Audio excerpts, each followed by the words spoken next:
राधे राधे दोस्तों, आज हम आपके लिए लेके आए हैं भाद्रपद मास के शुक्ल पक्ष की एकादशी की कथा। इस एकादशी को वामन एकादशी, परिवर्तनी एकादशी व जल झूलनी एकादशी कहा जाता है। क्षीर सागर में 4 मास के शयन के मध्य भगवान करवट बदलते हैं। निद्रा मगन भगवान के करवट परिवर्तन के कारण ही इसका शास्त्रीय नाम परिवर्तनी एकादशी है। आज के दिन भगवान के वामन अवतार की पूजा की जाती है। भगवान विष्णु के बोने रूप वामन अवतार की यह पूजा वाजपेय यज्ञ के समान फल देने वाली तथा समस्त पापों का नाश करने वाली है। वामन भगवान की पूजा के कारण कुछ व्यक्ति इसे वामन एकादशी भी कहते हैं। इसके दूसरे दिन मनाई जाती है वामन जयंती।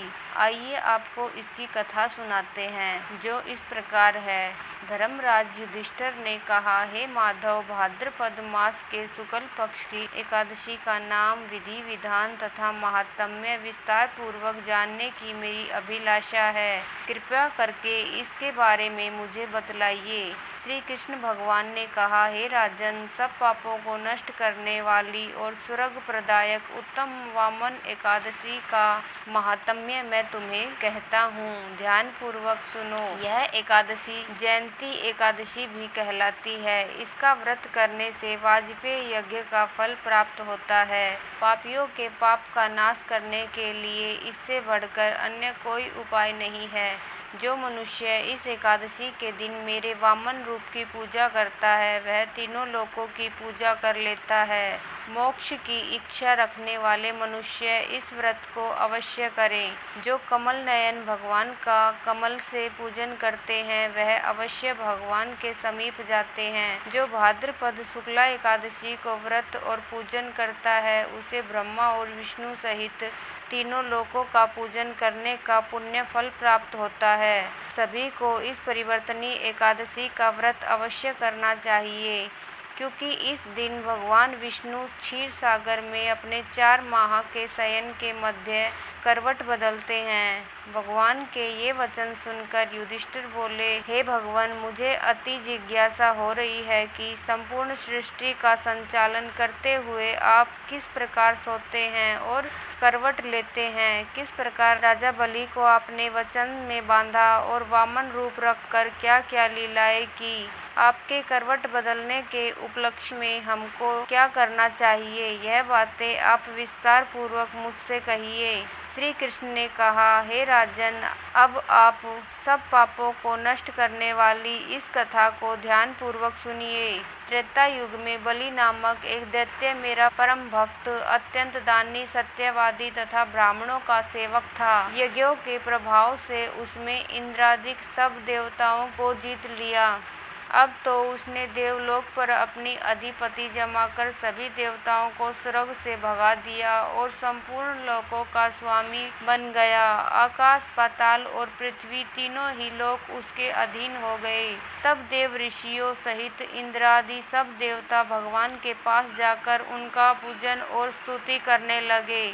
उन्होंने राजा बलि के अत्याचारों से मुक्ति दिलाने की भगवान से प्रार्थना की। भगवान ने वामन रूप धारण कर अवतार लिया और राजा बलि से 3 पग भूमि मांगी और फिर अपने तेजस्वी रूप से राजा बलि को पाताल लोक में भेज दिया। यह वार्ता सुनकर राजा युधिष्ठिर ने पूछा, हे जनार्दन, आपने वामन रूप धारण करके उस महाबली दैत्य को किस प्रकार जीता। श्री कृष्ण भगवान बोले, मैंने वामन रूप धरकर बलि से 3 पग भूमि की याचना करते हुए कहा कि मुझको 3 पग भूमि दे दो, इससे तुम्हें 3 लोक के दान का पुण्य प्राप्त होगा। राजा बलि ने इसको तुच्छ याचना समझकर मुझसे कहा कि 3 पग भूमि तो कुछ भी नहीं होती। मैंने उससे 3 पग भूमि देने का संकल्प लेकर अपने त्रिविक्रम रूप को बढ़ाकर भूलोक में पेट, जनलोक में हृदय, यमलोक में कंठ की स्थापना कर सत्यलोक में मुख, उसके ऊपर मस्तक स्थापित किया। सूर्य, चंद्रमा आदि सब ग्रहों, योग, नक्षत्र, इंद्र आदि देवताओं और शेष आदि सब नागगणों ने विविध प्रकार से वेद सूक्तों से प्रार्थना की। 2 पग नापने के बाद मैंने राजा बलि का हाथ पकड़कर कहा, राजन, एक पग से पृथ्वी और दूसरे से स्वर्गलोक पूर्ण हो गए, अब तीसरा पैर कहाँ रखूं? तब बलि ने अपना सिर झुका लिया और मैंने अपना पैर उसके मस्तक पर रख दिया। इससे मेरा वह भक्त पाताल को चला गया।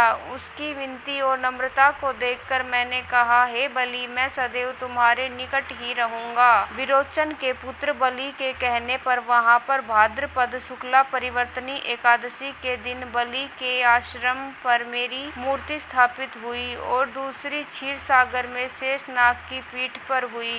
कथा सुनाने के पश्चात भगवान श्री कृष्ण ने कहा, हे युधिष्ठिर, इस एकादशी को भगवान शयन करते हुए करवट लेते हैं, इसलिए त्रिलोकी के नाथ विष्णु भगवान का आज विशेष पूजन किया जाता है। उनके निमित्त तांबा, चांदी, चावल और दही का दान उचित है।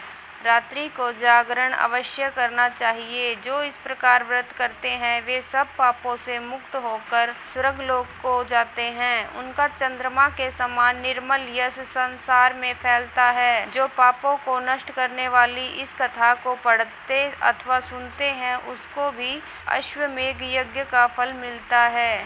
तो दोस्तों, ये था परिवर्तनी एकादशी का महात्म्य व कथा।